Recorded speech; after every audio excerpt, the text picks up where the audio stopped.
সিরাজগঞ্জের পিপুলবাড়িয়া বাজারে অনুষ্ঠিত হলো মানববন্ধন।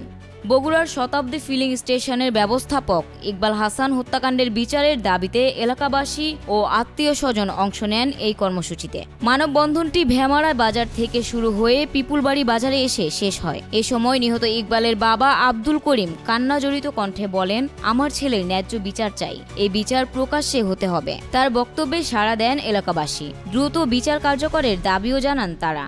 প্রসঙ্গত সিসিটিভি ফুটেজে দেখা গেছে ইকবাল হাসানকে অফিস কক্ষে হাতুড়ি দিয়ে আঘাত করে হত্যা করা হয় মাত্র ২০ সেকেন্ডে। গ্রেপ্তার আসামি রাকিবুল ইসলাম ওরফে রতন আদালতে ইতিমধ্যেই স্বীকারোক্তিমূলক জবানবন্দি দিয়েছেন। মানববন্ধনে বক্তারা অভিযোগ করেন, তদন্ত ধীরগতি ও প্রভাবশালী মহলের হস্তক্ষেপে ন্যায্য বিচার বিলম্বিত হতে পারে। আইন বিশেষজ্ঞদের মতে এ ধরনের অপরাধে দ্রুত তদন্ত ও বিচার নিশ্চিত করা না হলে সমাজে অপরাধ প্রবণতা আরও বেড়ে যাবে। স্থানীয় সামাজিক ও রাজনৈতিক সংগঠনের নেতারা নিহত ইকবালের পরিবারের প্রতি সমবেদনা জানান।